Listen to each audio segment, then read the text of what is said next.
To get extremely real with you, and I mean, we just talked about opening up on podcasts and being real. And it's kind of weird that we met because you had a motorcycle accident. My sister actually passed away from a motorcycle accident when she was 20 years old, and I was 15. So I'm coming up at the 10-year anniversary of that. So like, some things, you know what I'm saying, they come full circle. But I kind of have the synchronicity with Yes, it. sir. Yes. So I kind of have the same outlook of like yeah, that's probably like the one incident in my life where you like the before and after incident. Yeah. You know what I'm saying? But like, part of me is scared to think about if that didn't happen, where the fuck would I be? Would I still be in comedy? yeah. You know what I'm saying? Yeah. Like, when I wouldn't be the same person. It forms you. It forms fucking you. forms Yep. the hell out of you because it makes I'm you the best understand. person in the world because I had to recover from this accident. I was burned. I was impaled. I was broken. I had a brain injury. Couldn't walk. Yeah, couldn't walk. They told me I wasn't gonna walk. Fuck. I said, no, dude, I want to stand up and fucking walk. I'm a kid. I'm gonna stand up and fucking walk. So I started walking in like the bars and shit like that. Right.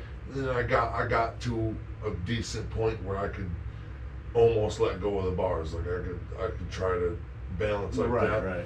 No, I understand, man. I understand that, but I don't want to say it's a beautiful story, but obviously you've seen the positives. Oh, it's And, beautiful. like, Look, what happened when your sister passed? If you So- don't mind me asking. So when I was 15, sister passed. As a 15-year-old, I didn't really process it the right way. Right. I kind of was just like, I went to school like a week later, and like all the teachers were like, well, like, fuck, this kid's back already? You know, because my sister went to that school and everything. So I kind of just put my head down, didn't really think about it too much, you know, obviously cry every now and then. And then a year and a half later, my dad actually died from a heart attack brought on from like years of drug abuse and stuff like that. And let me tell you this story because I don't think I've ever really told this story, and this is kind of a beautiful, twisted, fucked up moment too. How I found out my dad died is it was right around school finals, and we had to write a paper, current history, global events, whatever.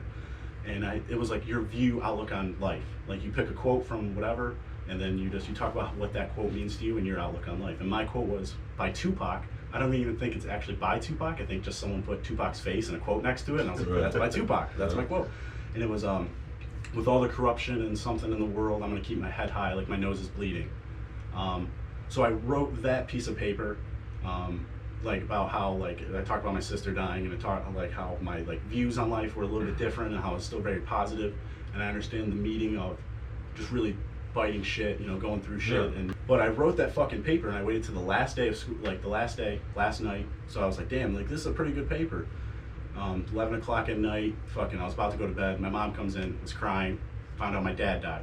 So I go back to my room, and obviously crying, whatever. And then I look at this piece of paper, and up to 5 minutes ago, 20 minutes ago, whatever, that was my view on life. And now it's done. Oh my God. And now it's done. Like I just talked about how you just have to get through shit so much